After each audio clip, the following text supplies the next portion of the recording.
चलिए बाबू, पिछले 2 क्लास में हम आपको ऑर्गेनिक केमिस्ट्री का आईयूपीएसी पढ़ा रहे हैं, जिसमें 3 बेसिक क्लास ले चुके हैं पिछले 3 क्लास में। और पिछले 2 क्लास में हम आईयूपीएसी शुरू कर चुके हैं, जिसमें पहला वाला क्लास था उसमें फंक्शनल ग्रुप, उसका पूर्व लग्न और अनुलग्न क्या क्या होता है उसके बारे में बताए हैं। और उसके बाद कल से हमने आईयूपीएसी की प्रैक्टिस क्या कर दी है, शुरू कर दी है। सुनिए भाई, देखिए हम जो आपको आईयूपीएसी पढ़ा रहे हैं उसमें एक तरीके से कहिए कि हर एक फंक्शनल ग्रुप टाइप वाइज पढ़ा रहे हैं, जैसे COOH का, एल्कोहल ग्रुप का, एल्डिहाइड ग्रुप का, उस तरीके से पढ़ा रहे हैं। तो ये 1-2 दिन सिलसिला चलेगा, जो एकदम इंपॉर्टेंट रहेगा आपके लिए कि प्रत्येक फंक्शनल ग्रुप का आईयूपीएसी नाम कैसे लिखा जाता है।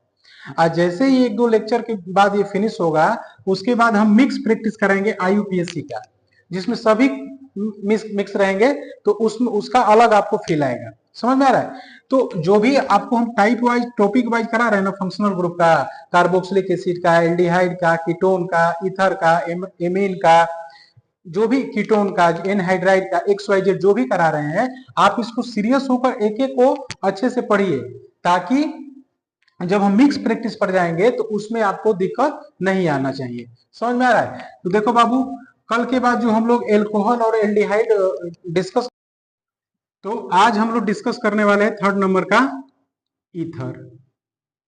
क्या डिस्कस करने वाले हैं? ईथर। अब ईथर कैसे पहचानेंगे, संकेत क्या होता है, तो आपको ईथर का केस कैसे पहचानेंगे, इसके राइट साइड में भी एल्किल ग्रुप और इसके लेफ्ट साइड में भी एल्किल ग्रुप। राइट साइड में भी ऑक्सीजन के राइट साइड में भी एल्किल ग्रुप और ऑक्सीजन के लेफ्ट साइड में भी कौन सा ग्रुप होगा? एल्किल ग्रुप होगा।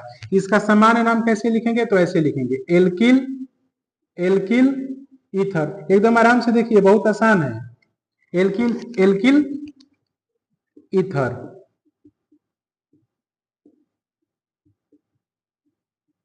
या आईयूपीएसी नाम कैसे लिखेंगे? एलोक्सी एल्केन, एलोक्सी एल्केन। ठीक है, आइए अब एग्जांपल से समझते हैं। देखो बाबू, ऑक्सीजन बनाओ, लेफ्ट साइड पर भी एल्किल ग्रुप जोड़ो, मेथिल जोड़ दिया, और राइट साइड पर भी क्या जोड़ दिया? मेथिल जोड़ दिया। लेफ्ट साइड पर भी मैंने क्या जोड़ दिया? मेथिल, और राइट साइड पर भी क्या जोड़ दिया मैंने? मेथिल जोड़ दिया। समझ में आ रहा है? अब सुनिए कैसे नाम लिखेंगे। तो ये जो हम आपको लिखे हैं ना बाबू, यही फॉर्मेट होता है, इसी को आपको पकड़ कर चलना है। अच्छा, सबसे खास और सबसे इंपॉर्टेंट चीज आपको बता रहे हैं कि सर एलॉक्सी किसके लिए जोड़ेंगे, तो बस ध्यान ये रखिएगा, प्रैक्टिस कराएंगे तो भी कंफर्म हो जाएगा। जहां कार्बन कम हो, जिस साइड कार्बन कम हो, ऐसे समझिए, जिस साइड कार्बन कम हो। ये कम कैसे हो, ज्यादा हो, समझिए एग्जांपल के माध्यम से। ऑक्सीजन के राइट साइड भी एक कार्बन है, ऑक्सीजन के लेफ्ट साइड भी एक कार्बन है, तो नाम कैसे लिखेंगे? एल्किल एल्किल ईथर सामान्य नाम है, इसका नाम मेथिल है, इसका नाम भी मेथिल है, तो नाम क्या लिखेंगे बाबू? Methyl methyl ether. सामान्य नाम क्या लिखेंगे? मेथिल मेथिल इसके लिए क्या लिखेंगे? ईथर। आईयूपीएसी नाम कैसे लिखेंगे? आईयूपीएसी नाम कैसे लिखेंगे? तो एलोक्सी और एक को बोलेंगे एल्कोन, एक ग्रुप को एलोक्सी बोलेंगे और एक ग्रुप को क्या बोलेंगे? एल्केन बोलेंगे। तो किसको एलोक्सी बोलेंगे? जिस साइड कार्बन कम हो। बाबू, राइट साइड भी एक ही कार्बन है और लेफ्ट साइड भी एक ही कार्बन है, तो दोनों तरफ तो सेम कार्बन है, एक ही एक है, तो ना कम की बात है ना ज्यादा की बात है। तो आप किसी एक साइड को एलोक्सी ग्रुप बोल दो, किसी एक साइड को एलोक्सी ग्रुप बोल दो, और किसी एक साइड को एल्केन ग्रुप बोल दो, उससे कोई दिक्कत नहीं है। तो मेथ के साथ ये आ जाएगा ना, तो इसको बोलेंगे मेथोक्सी। कितने कार्बन है? एक कार्बन है ना, तो इसका नाम हो जाएगा मेथोक्सी। एक कार्बन के लिए क्या हो जाएगा? मेथोक्सी। और इस साइड के लिए क्या हो जाएगा? मेथेन। क्या हो जाएगा? Methane, methoxy methane. समझ रहे हैं? अब सुनिए, 1-2 एग्जांपल से अभी आपको क्लियरिटी आ जाएगी। अब समझिए यहां पर, जैसे मान लीजिए क्वेश्चन ये आ गया। अच्छा, एक चीज और बता रहे हैं, मेथिल मेथिल ईथर का एक और नाम हो सकता है। मेथिल कितनी बार है? 2 बार, तो 2 के लिए क्या लिखते हैं? डाई। 2 के लिए क्या लिखते हैं? डाई। और डाई है कौन? मेथिल, तो di methyl ether, di methyl ether. ठीक, अब हमारी बात को सुनिए, इसका आपको लिखना है सामान्य नाम। क्या लिखना है? सामान्य नाम। तो सामान्य नाम कैसे लिखेंगे? तो सर सामान्य नाम लिखने में कोई ज्यादा झंझट तो है नहीं, एल्किल एल्किल ईथर लिखते हैं, सिंपल सिंपल नाम लिख देते हैं। बस ध्यान ये रखना है बाबू कि इसको पढ़ेंगे इथाइल, तो इथाइल का पहला लेटर क्या होता है? ई। इथाइल का पहला लेटर क्या होता है? ई। और मिथाइल का पहला लेटर क्या होता है? एम। मिथाइल का पहला लेटर क्या होता है? एम। तो ये बताइए कि अंग्रेजी वर्णमाला में ई और एम में पहले कौन आता है? ई आता है, तो सबसे प्रायोरिटी इसको देंगे, सेकेंड वाले प्रायोरिटी एम को देंगे। तो यहां नाम कैसे लिखेंगे?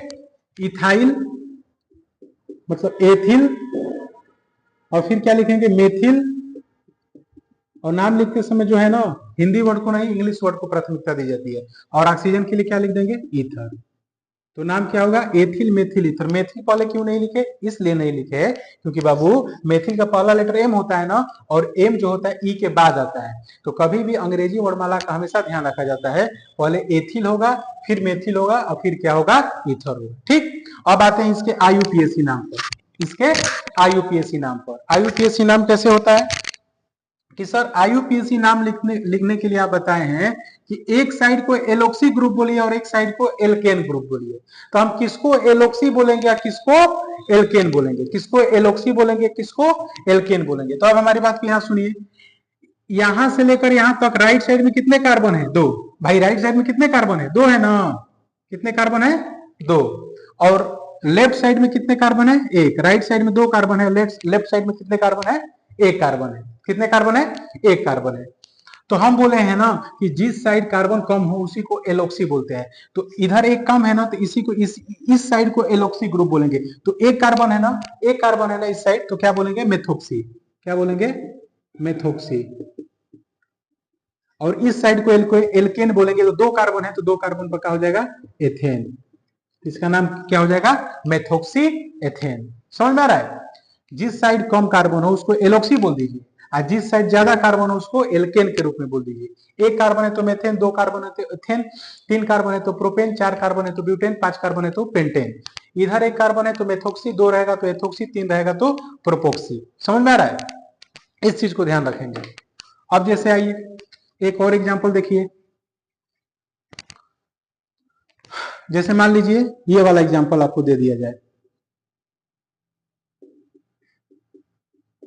अब देखिए दोनों साइड ना दो ही कार्बन, इधर भी दो कार्बन है, इधर भी दो कार्बन है। तो सिंपल नाम लिखेंगे, क्या लिखेंगे? Ethyl ethyl ether. Ethyl ethyl ether. या दो एथिल है ना, तो दो के लिए क्या लिखेंगे? Die ethyl ether. Die ethyl ether. समझ में आ रहा है? Die ethyl ether. अच्छा, आपको इसका आईयूपीएसी नाम लिखना होगा। तो आप कहेंगे सर राइट साइड पर भी दो कार्बन है और लेफ्ट साइड पर भी कितना कार्बन है? दो ही कार्बन है। तो किसी एक को एलोक्सी ग्रुप बोल दीजिए। तो दो कार्बन के लिए क्या बोलेंगे? एथोक्सी बोलेंगे। भाई दो कार्बन के लिए क्या बोलोगे? एथोक्सी। इसके लिए मान लो एथोक्सी बोल दियो, तो इसके लिए एल्केन बोलो, तो दो कार्बन है तो क्या हो जाएगा? एथेन हो जाएगा। क्या हो जाएगा? एथेन हो जाएगा। तो नाम क्या हो जाएगा? एथोक्सी एथेन हो जाएगा। क्या हो जाएगा? एथोक्सी एथेन हो जाएगा। बात समझ में आ रही है? अच्छा, अब मान लीजिए पेपर वाला क्वेश्चन ऐसे सेट कर दे कि C4H9 और ये ऑक्सीजन, और यहाँ C3H7 दे दे, कहे किसका नाम लिखिए। तो जब भी दो ग्रुप अलग अलग आ जाए ना एल्किल ग्रुप में, जब भी एल्किल ग्रुप में एक तरफ ब्यूटिल आ जाए, प्रोपिल आए, तो थोड़ा सा अंग्रेजी वर्णमाला का ध्यान दीजिए। प्रोपिल का पहला लेटर क्या होता है? P। ब्यूटिल का पहला लेटर क्या होता है? B। तो अंग्रेजी वर्णमाला में P और B में पहले कौन आएगा? तो सर B पहले आएगा, P क्या आएगा? बाद में आएगा। तो नाम कैसे लिखेंगे? तो नाम पहले ब्यूटिल का लिखेंगे। तो क्या लिखेंगे? Butyl propyl ether. और सेम तो है नहीं कि डाई प्रोपिल या डाई ब्यूटिल लिखे, सेम तो नहीं है ना, दोनों अलग अलग है ना। तो सिंपल लिखेंगे ब्यूटिल प्रोपिल ईथर। समझ में आ रहा है? अब आईयूपीएसी नाम कैसे लिखते हैं? तो आईयूपीएसी नाम लिखते समय एलोक्सी एल्केन का ध्यान रखते हैं, और एलोक्सी वहां बोलते हैं जहां कार्बन का होता है? कम होता है। तो बताओ बाबू, यहाँ राइट साइड पे कितने कार्बन है? तीन कार्बन है। लेफ्ट साइड पर कितने कार्बन? तो सर चार कार्बन है। कम ग्रुप कम कार्बन वाले को एलोक्सी बोला जाता है। तो तीन कार्बन के लिए क्या बोलोगे? प्रोपोक्सी। क्या बोलोगे? प्रोपोक्सी। और ज्यादा कार्बन वाले के लिए एल्कीन बोला जाता है। तो चार कार्बन के लिए क्या बोलोगे? क्या बोलोगे? ब्यूटेन बोलोगे। क्या बोलोगे बाबू? ब्यूटेन। क्या बोलोगे? ब्यूटेन। कम कार्बन वाले को एलोक्सी और ज्यादा कार्बन वाले को एल्केन। तो क्या हो जाएगा? प्रोपोक्सी ब्यूटेन। प्रोपोक्सी ब्यूटेन। समझ में आ रहा है? चलिए इतना नोट करिए, कंटिन्यू करते हैं अभी आगे। इसमें और एग्जांपल है एक दो बढ़िया बढ़िया। जैसे अब जैसे मान लीजिए ये वाला क्वेश्चन आपको आ जाए, हाइड्रोजन की पूर्ति नहीं कर रहे हैं, आप कर लीजिएगा। इसका आपको आईयूपीएसी नाम लिखने के लिए आ जाए। थोड़ा सा चेंज हो गया तो आईयूपीएसी में चेंजिंग हो गया तो हो जाने दीजिए, आप इसके मूल संरचना पर जाइए। आप एक बात बताइए, इस ऑक्सीजन को पकड़कर ऐसे स्ट्रक्चर बनाइए तो ऊपर कितने कार्बन है? 3 कार्बन है। 3 कार्बन, हाइड्रोजन बैलेंस कितने होंगे? 3 और 3 6, और बीच में एक 7, तो 3। और यहाँ ऑक्सीजन है तो यू ऑक्सीजन, और नीचे क्या है? C2H5। बताइए ये वाली संरचना ही है क्या? इस संरचना और इस संरचना में डिफरेंस है क्या? कुछ नहीं है। बस पेपर वाले का पूछने का तरीका अलग है कि आपको इस संरचना को इस फॉर्म में दे दिया है, इस वाली संरचना को इस फॉर्म में दे दिया, और इसका यूपीएससी नाम पूछ देगा तो आप पूरी तरीके से फंस जाओगे कि क्या करे क्या ना करे। समझ में आ रहा है? तो अब पहले तो इसके मूल संरचना पे जाओ कि कहीं घुमा तो नहीं दिया है ना। बात वही है, आपको ध्यान क्या रखना है कि ऑक्सीजन के राइट साइड पर, लेफ्ट साइड पर भी एल्किल ग्रुप रहेगा और राइट साइड पर भी क्या रहेगा? एल्किल ग्रुप रहेगा। जब भी ऐसा ग्रुप दिखाई देना आपको क्या मानना है? ईथर ग्रुप है। क्या है? ईथर ग्रुप है। ठीक है, तो आइए कार्बन की काउंटिंग 1 2 3 यहां से कर दीजिए। ठीक है, तो अब देखिए कम कार्बन है तो कम कार्बन वाले के लिए क्या बोलते हैं? कम कार्बन वाले के लिए क्या बोलते हैं? एलोक्सी बोलते हैं। अच्छा, पहले सामान्य नाम लिखेंगे तो इसका नाम क्या लिखेंगे? इथाइल का पहला लेटर ई और प्रोपिल का पहला लेटर पी। इथाइल का पहला लेटर पी और प्रोपिल का पहला लेटर क्या है?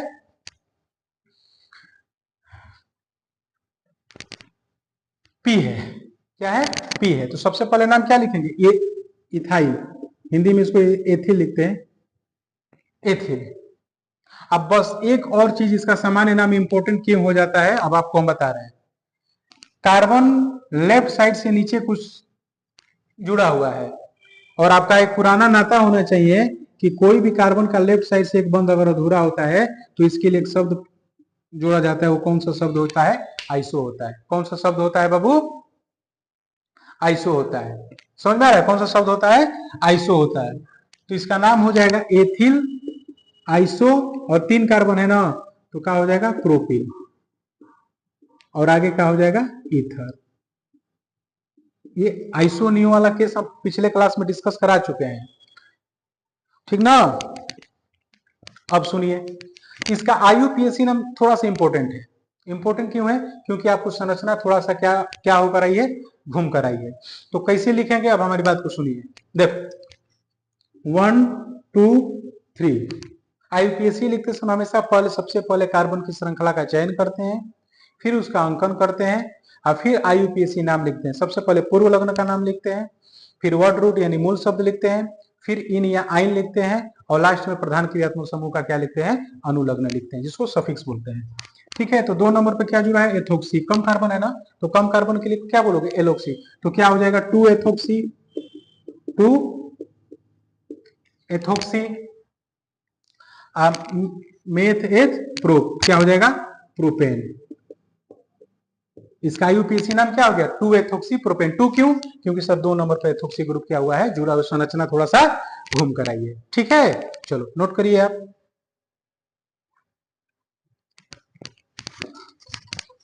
अब एक और थोड़ा सा देख लीजिए ईथर में ही। मान लीजिए 1 2 3 4 5 6, और मान लीजिए इस तरीके से यहां पर जुड़ा, और इसका आपको आईयूपीएसी नाम लिखना है। तो सिंपल बाबू, 1 2 3 4 5 6, इधर से काउंटिंग करेंगे तो 3 ही नंबर मिला है, तो काउंटिंग इधर से कर दीजिए।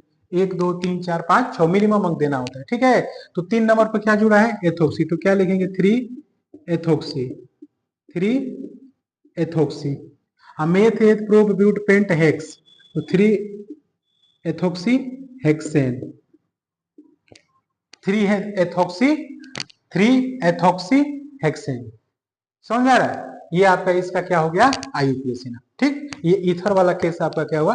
फिनिश हुआ। आगे पढ़ते हैं, तब तक इस नोट कर रही है। ठीक बाबू, इसको नोट करते रहिए। ईथर वाला केस फिनिश हुआ। यहाँ देखो अगला वाला केस जो पढ़ रहे हैं हम लोग, क्या पढ़ रहे हैं बाबू? कीटोन। क्या पढ़ रहे हैं? कीटोन। कैसे पहचान करेंगे कौन सा ग्रुप कीटोन है? तो आपको ना सीओ मिलेगा, सीओ मिलेगा, और इधर भी एल्किल ग्रुप, इधर भी एल्किल ग्रुप। इसके लिए क्या लिखेंगे? Alkyl alkyl ketone, alkyl alkyl ketone. और आईयूपीएसी नाम क्या लिखेंगे? Alkanone, alkanone. ठीक, जैसे मान लीजिए यहां CH3 CO CH3, इसका नाम लिखना है बाबू। तो देखो मेथिल मेथिल कीटोन लिखेंगे या डाई मेथिल कीटोन, ये इसका क्या है? सामान्य नाम है, डाई मेथिल कीटोन। ठीक है, या इसका आईयूपीएसी नाम लिखेंगे तो कितने कार्बन है? 1 2 3, 3 कार्बन पर क्या होता है? प्रोप, तो प्रोपेनॉन, प्रोपेनॉन। ठीक, अब जैसे मान लीजिए CH3 CO और आ गया C2H5, तो जब भी दो एल्किल ग्रुप अलग अलग आ जाए ना तो थोड़ा सा ध्यान रखना है। इसका नाम क्या है? इथाइल, और इसका नाम क्या है? मिथाइल। तो अंग्रेजी वर्णमाला में ई और एम में पहले क्या आता है? ई आता है। तो नाम क्या लिखेंगे? Ethyl methyl ketone, ethyl methyl ketone. लेकिन जब इसका आईयूपीएसी नाम लिखने जाएंगे ना तो थोड़ा सा संभल कर देखिए। ये CH3 है, CO है, यहाँ 2 कार्बन है। कितने कार्बन है बाबू? 2 कार्बन है ना, क्योंकि एथिल है। तो अब इसका नाम नंबरिंग करिए, 1 2 3 4। ठीक, तो अब 2 नंबर पे क्या आया है? CO आया है। तो बस आईयूपीएसी नाम लिखते समय थोड़ा सा ध्यान क्या रखना है आपको कि लिखना ब्यूटेनॉन ही है, लेकिन ये CO ग्रुप कितने नंबर पे है? 2 नंबर पे है। तो इसके लिए आप क्या लिखेंगे? 2 ब्यूटेनॉन। बाबू इसका ध्यान जरूर रखेंगे, नंबरिंग का जरूर ध्यान रखेंगे कि कीटोन ग्रुप कितने नंबर पर आ रहा है। ठीक, अब जैसे मान लीजिए कि ये आ गया CH3 CO CH2 CH2 और CH3, ये वाला ग्रुप आ गया। और जैसे मान लीजिए इधर मैं जोड़ दे रहा हूं, चलिए इसी का नाम लिखना है। तो क्या लिखेंगे? यहां से लेकर यहां तक क्या है? प्रोपिल, प्रोपिल का पहला लेटर P। यहां से लेकर यहां तक क्या है? मेथिल, मेथिल का पहला लेटर M। और M और P में पहले कौन आता है? तो M आता है, P क्या आता है? बाद में आता है। ठीक है, तो नाम क्या लिखेंगे? मेथिल, और क्या लिखेंगे? Propyl, methyl propyl ketone. यही आईयूपीएसी नाम लिखना होगा। तो क्रियात्मक समूह को लेफ्ट साइड से काउंटिंग करेंगे तो कम नंबर मिल रहा है, और मिनिमम अंक ही देना होता है। तो क्या लिखेंगे? 2 पेंटेनॉन। नाम क्या लिखेंगे बाबू? 2 पेंटेनॉन। क्या लिखेंगे? 2 पेंटेनॉन। समझ में आ रहा है? 2 पेंटेनॉन। एक और केस देखिए, जैसे मान लीजिए ऐसे आ गया,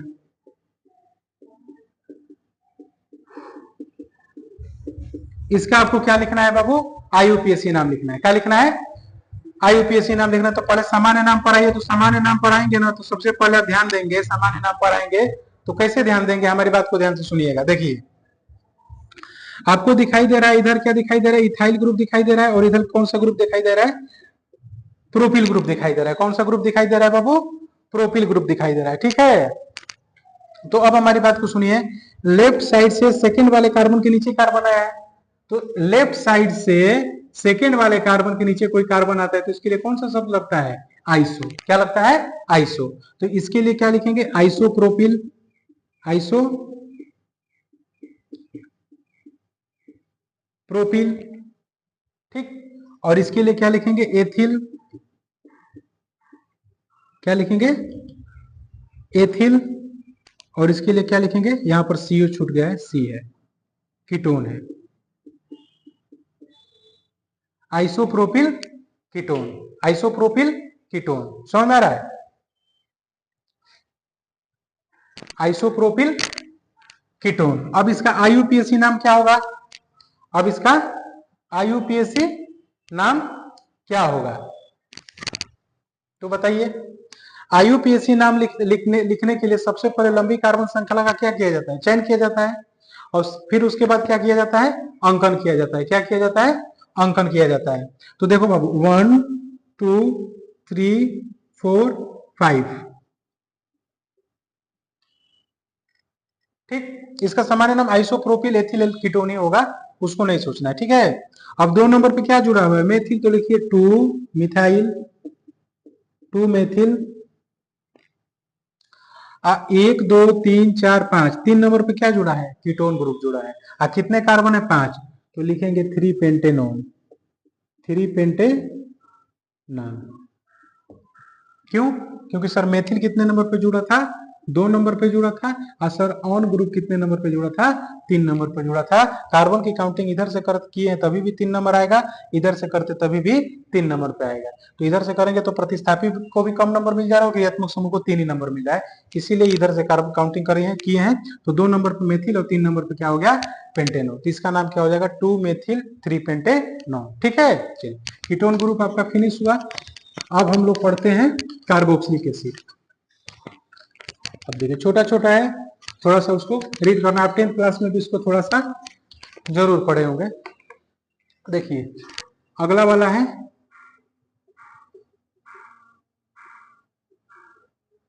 कार्बोक्सिलिक अम्ल।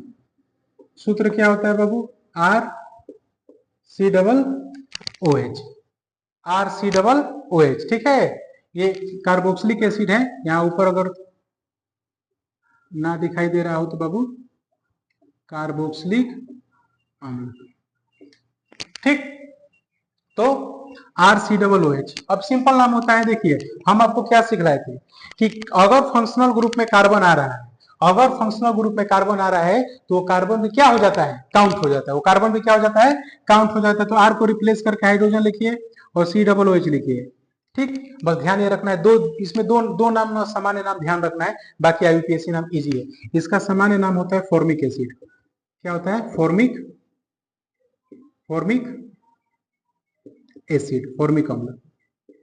ठीक, और इसका IUPAC नाम क्या होता है, तो देखिए इसके IUPAC नाम में हम आपको बताए हैं कि अनुलग्न में क्या लगता है, ओइक अम्ल लगता है। कौन सा अम्ल लगता है, ओइक अम्ल लगता है। तो कितने कार्बन है, एक कार्बन है ना, तो एक कार्बन के क्या लिखेंगे, मेथ। मेथ प्लस ओइक अम्ल का होगा, मेथ प्लस ओइक अम्ल का होगा, बोलिए, मेथेनोइक अम्ल, मेथेनोइक अम्ल। ठीक है, मेथेनोइक अम्ल। ठीक, ये ओइक अम्ल इसके लिए लगता है, किस क्या लगता है बाबू, ओइक अम्ल लगता है। ठीक है, अच्छा अब मान लीजिए मैंने हाइड्रोजन को हटाकर यहां लिखा CH3COOH। अब इसके लिए सामान्य नाम आपको ध्यान रखना है, एसिटिक एसिड। इसका नाम क्या हो जाता है बाबू, एसिटिक एसिड।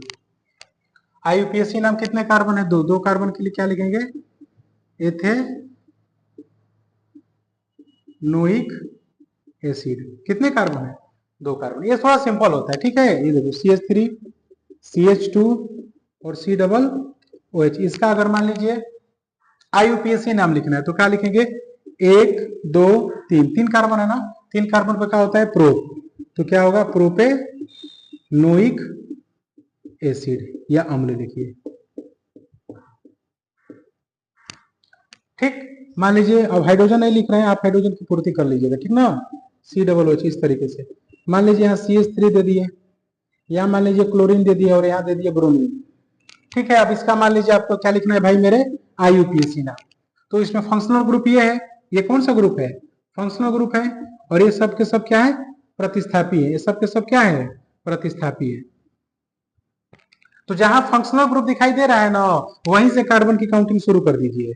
आपको ध्यान रखना चाहिए कि फंक्शनल ग्रुप में एक कार्बन है ना, फंक्शनल ग्रुप में कार्बन है तो उसका भी कार्बन क्या हो जाता है, काउंट हो जाता है। अब हमारी बात को सुनिए, मिथाइल का पहला लेटर क्या होता है, M, क्लोरीन का पहला लेटर C, और ब्रोमीन का पहला लेटर क्या होता है, B। तो हमेशा IUPAC नाम लिखते समय अंग्रेजी वर्णमाला का क्या दिया जाता है, ध्यान दिया जाता है। तो पहले B आएगा, फिर C आएगा, फिर M आएगा। तो 4 नंबर पर क्या लिखेंगे, ब्रोमो, तो 4 का लिखेंगे ब्रोमो, 4 का लिखेंगे ब्रोमो। 3 नंबर पर क्या लिखेंगे, क्लोरो, 3 नंबर पर क्या लिखेंगे, क्लोरो। अंक और शब्द के बीच में डैश लगाते हैं। और 2 नंबर पर क्या लिखेंगे, मेथिल, 2 नंबर पर क्या लिखेंगे, मेथिल। कितने कार्बन है, 1 2 3 4 5, 5 पर क्या होता है, पेंटेनोइक अम्ल, पेंटेनोइक अम्ल। ओइक अम्ल क्यों लग रहा है बाबू, इसलिए लग रहा है क्योंकि COOH के लिए, प्रधान क्रियात्मक समूह के लिए, इसके लिए अनुलग्न कौन सा लगता है, ओइक अम्ल लगता है। समझ में आ रहा है? चलिए ये वाला विभाग आपका क्या हुआ, फिनिश हुआ।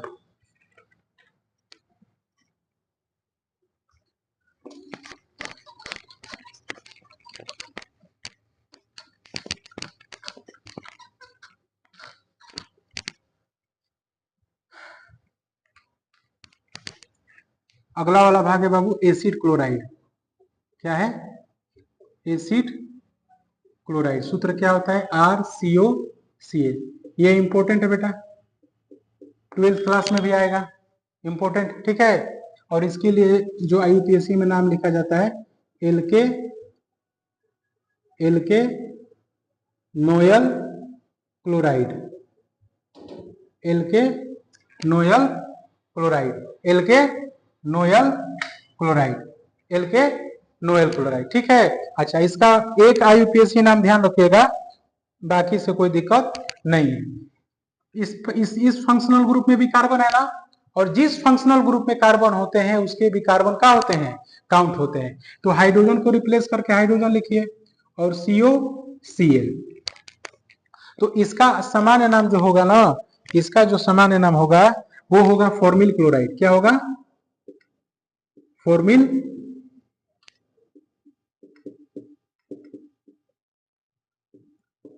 फॉर्मिल क्लोराइड,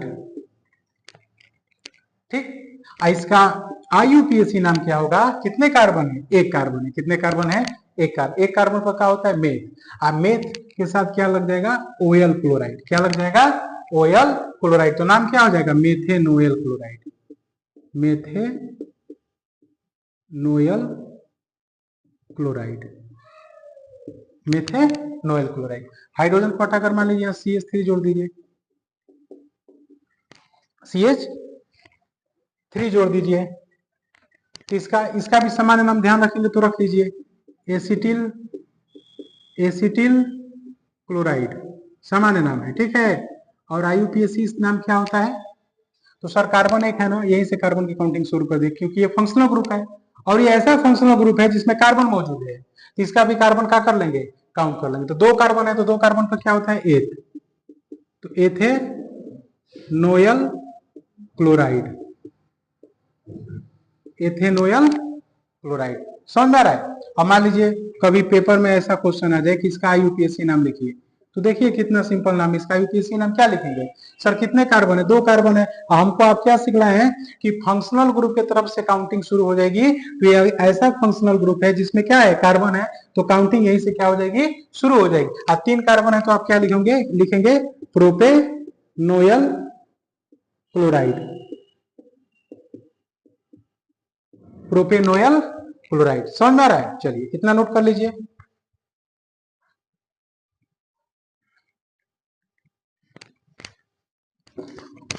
एक और केस डिस्कस कर रहे हैं, उसके बाद बहुत जल्द हम लोग मिक्स प्रैक्टिस पर आएंगे। मिक्स प्रैक्टिस से ही ज्यादा और कंसेप्ट क्या होता है, क्लियर होता है।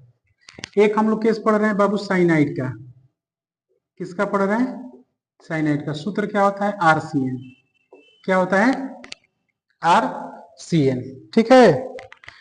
इसके लिए एल्किल साइनाइड लिखेंगे, क्या लिखेंगे, एल्किल साइनाइड या साइनो एल्केन, या साइनो एल्केन। साइनो क्या लिखेंगे बाबू, एल्केन लिखेंगे। या अगर इसमें एल्केन का नाम पहले लिखना चाहते हैं तो ये इंपॉर्टेंट हो जाएगा, क्या लिखेंगे, एल्केन और नाइट्रिल। कैसे क्या होता है, एग्जांपल के माध्यम से समझिए आप। समझ आ रहा है? जैसे मान लीजिए R को हटाकर मान लीजिए मैंने यहां जोड़ दिया CH3 और CN। इसका आपसे मैंने पूछ दिया कि इसका जो है आप क्या बताइए, सामान्य नाम बताइए। तो सामान्य नाम कैसे बताएंगे, इस वाले फॉर्मेट के अकॉर्डिंग बताएंगे, एल्किल साइनाइड। तो क्या लिखेंगे, मेथिल साइनाइड। देखो सामान्य नाम ना बहुत हार्ड नहीं होता है, सिंपल सिंपल जो है उसी का नाम लिख देना होता है। इसका नाम क्या है, मेथिल। इसका नाम क्या है, साइनाइड। तो सामान्य नाम क्या होगा, मेथिल साइनाइड। अब IUPAC नाम दो हो जाएगा। कैसे हो जाएगा, देखिए ध्यान से। अगर तुमने इसका नाम बोल दिया साइनो, तो बोल दो साइनो। तो लेफ्ट साइड में कितने कार्बन है? एक, तो सिंपल क्या बोलोगे? मेथेन। ये तो तुम साइनो बोल दिए तब, लेकिन अगर तुम नाइट्रिल बोलोगे, अगर तुम क्या बोलोगे? नाइट्रिल, तो सुनो, जब भी नाइट्रिल बोलना ना तो दोनों कार्बन काउंट हो जाएंगे, दोनों कार्बन क्या हो जाएंगे? काउंट हो जाएंगे। तो एक, दो, और दो पर क्या सिखाए हैं आपको? एथेन। क्या सिखाए हैं? Cyano methane. आपको क्या सिखलाए? दो कार्बन पर एथेन सिखलाए। क्या सिखलाए? एथेन। तो सिंपल नाम लिखिए एथेन, और इसके लिए क्या लिख दीजिए? नाइट्रिल। हमारी बात को सुनिए, जब भी नाइट्रिल लिखेंगे ना तो साइनाइड वाला कार्बन को क्या कर लीजिएगा? काउंट कर लीजिएगा। साइनाइड वाला कार्बन जब काउंट हो जाएगा ना तो नाम क्या होगा? नाइट्रिल होगा। क्या होगा? नाइट्रिल होगा। और सीएन का नाम ही जब साइनो लिख दिए हैं तो लेफ्ट साइड में जितने कार्बन, एक कार्बन है तो मेथेन, दो कार्बन है तो एथेन, तीन कार्बन है तो प्रोपेन, चार कार्बन है तो ब्यूटेन। लेकिन ध्यान रखिएगा कि जब साइनाइड वाला कार्बन आप शामिल कर रहे हैं तो कौन सा शब्द बोलेंगे? नाइट्रिल बोलेंगे। क्या बोलेंगे? नाइट्रिल बोलेंगे। ठीक है। जैसे मान लीजिए क्वेश्चन आ जाइए CH3, CH2 और CN। इसका सामान्य नाम सिंपल होता है, इसका सामान्य नाम एथिल। भाई दो कार्बन के लिए प्रोपिल के रूप, एल्किल के रूप में क्या बोलेंगे? एथिल ना बोलेंगे। इसका नाम क्या होगा? एथिल। और CN का नाम क्या होगा? साइनाइड। Ethyl cyanide. अब दो नाम कैसे होगा? तो जब CN बोलेंगे तो इसका नाम साइनो बोलेंगे और इसका नाम एथेन बोलेंगे। तो क्या लिखेंगे? Cyano ethane. लेकिन जब हमको नाइट्रिल बोलना है तो साइनाइड का भी कार्बन का कर लेंगे बाबू? काउंट कर लेंगे। तो एक, दो, तीन, तीन कार्बन है ना? कितने कार्बन है? तीन कार्बन। तो तीन कार्बन के लिए आप क्या लिखोगे बाबू? तीन कार्बन के लिए क्या लिखोगे? बोलो प्रोपेन। क्या लिखोगे? प्रोपेन। और आगे क्या लिख दोगे? नाइट्रिल। क्या लिख दोगे? नाइट्रिल। समझ में आ रहा है? जैसे मान लीजिए ये वाला एग्जांपल, एक दो एग्जांपल से नहीं समझ में आ रहा है, आप एग्जांपल देखते रहिए, कोई दिक्कत नहीं। प्रोपिल साइनाइड, सामान्य नाम में तो सोचना ही नहीं है। Propyl cyanide. क्यों? क्योंकि कितने कार्बन थे? एक, दो और एक, तीन। तीन कार्बन के लिए प्रोपिल और CN के लिए साइनाइड। लेकिन जब IUPAC नाम में जाएंगे तो अगर आप साइनो लिख रहे हैं तो साइनाइड का कार्बन छोड़ दीजिए। अगर आप साइनो लिख रहे हैं तो साइनाइड का कार्बन छोड़ दीजिए, और जब आप नाइट्रिल लिख रहे हैं तो साइनाइड का कार्बन को क्या कर लीजिए? काउंट कर लीजिए। ठीक है। तो जब साइनो लिखे हैं तो साइनाइड का कार्बन छोड़ दीजिए, तो कितने कार्बन बच गए? तीन। और तीन कार्बन को सबको पता है कि क्या होता है? प्रोपेन। क्या होता है? प्रोपेन। लेकिन आपको नाइट्रिल के रूप में लिखना है तो आप क्या लिखेंगे? 1 2 3 4। समझ में आ रहा है? तो चार कार्बन पर क्या होता है बाबू? ब्यूटेन। क्या होता है? ब्यूटेन। और आगे क्या लिख देंगे? नाइट्रिल। क्या लिख देंगे मेरे भाई? नाइट्रिल। समझ में आ रहा है? इस तरीके से होता है। पेपर में इसका एक क्वेश्चन आता है, अच्छा वाला क्वेश्चन है IUPAC नाम लिखने के लिए, कि मान लीजिए इस तरीके से क्वेश्चन में आ जाए, पेपर में क्वेश्चन आ जाए, हाइड्रोजन की पूर्ति नहीं कर रहे हैं आप, कर लीजिएगा। ठीक है। बीच में दो दो हाइड्रोजन आएंगे। इसका IUPAC नाम लिखने के लिए आ जाए, जो कि आपके लिए क्या है? इंपोर्टेंट है। क्या है बेटा? इंपोर्टेंट है। तो राइट साइड पर भी साइनाइड है, लेफ्ट साइड पर भी साइनाइड है, तो काउंटिंग कहीं से करिए। दोनों सेम फंक्शनल ग्रुप है, तो काउंटिंग कहीं से करिए। 1 2 3 4। अब ध्यान से सुनिएगा, चार कार्बन पर क्या होता है? चार कार्बन पर क्या होता है? ब्यूट होता है ना? ब्यूट। और CN एक नंबर पर आया है, और कितने नंबर पर आया है? 4 नंबर पर आया है। तो क्या लिखेंगे? 1,4। अंक और अंकों के बीच में क्या लगता है? कामा। तो 1,4। और CN आया कितनी बार है? 2 बार। तो क्या लिखेंगे? डाई। और चूंकि हम ब्यूट लिखे हैं, यानी ब्यूट लिखे हैं, यानी साइनाइड का भी कार्बन को क्या कर लिए हैं? शामिल कर लिए हैं। तो जब साइनाइड का कार्बन शामिल हो जाता है तो उसके लिए क्या लिखा जाता है? नाइट्रिल लिखा जाता है। तो नाम क्या हो जाएगा? But 1,4 di nitrile. ये इसका क्या हो जाएगा? IUPAC नाम। ध्यान क्या रखना है बाबू? IUPAC देखो, सामान्य नाम में सिंपल है, methyl cyanide, ethyl cyanide, propyl cyanide. सामान्य नाम में लोचा नहीं है। लेकिन जब IUPAC नाम आ जाएगा तो आपको ध्यान रखना है कि साइनो बोलेंगे तो साइनाइड वाला कार्बन छोड़ेंगे, और नाइट्रिल बोलेंगे तो साइनाइड वाला कार्बन क्या करेंगे, ले लेंगे। समझ में आ रहा है? तो cyanomethane, ethane nitrile, cyano ethane, propane nitrile, cyano propane, butane nitrile, but 1,4 di nitrile, ये साइनाइड का क्या हो गया, केस हो गया। समझ में आ रहा है? तो चलिए इसको रफ करते हैं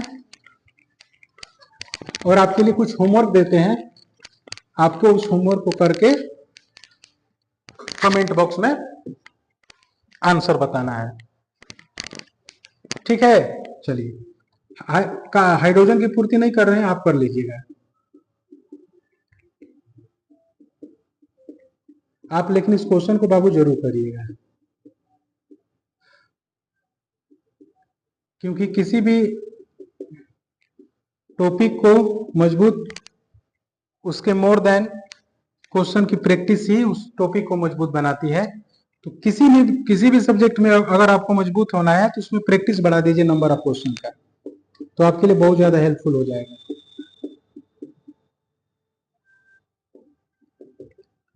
ये 3 होमवर्क दे रहे हैं आपको, ठीक है? एक और दे रहे हैं, चलिए रहने, ये 3 ही होमवर्क काफी है आपके लिए। आप 3 होमवर्क को करके कमेंट बॉक्स में क्या दे दीजिएगा, मेरे को आंसर दे दीजिएगा, ठीक है? और पढ़िए अच्छे से, मन लगाकर सभी वीडियो को अच्छे से देखते रहिए, पढ़ते रहिए, और जो भी डाउट आउट हो तो एक बार 2 बार वीडियो को पीछे करके रिवर्स करके अच्छे से देखते रहिए, ठीक है? तो तब आज के लिए इतना रहने देते हैं, बहुत जल्दी मिक्स प्रैक्टिस शुरू करेंगे। मिक्स प्रैक्टिस बहुत ज्यादा इंपॉर्टेंट है आपके बोर्ड एग्जामिनेशन के लिए, ठीक है? और पूरी आईपीएससी का उसमें क्या हो जाएगा, विश्लेषण भी हो जाएगा, पूरी तरीके से कंप्लीट हो जाएगा, ठीक है? चलिए आज के लिए इतना रहने देते हैं, मिलते हैं कल, तब तक के लिए थैंक यू।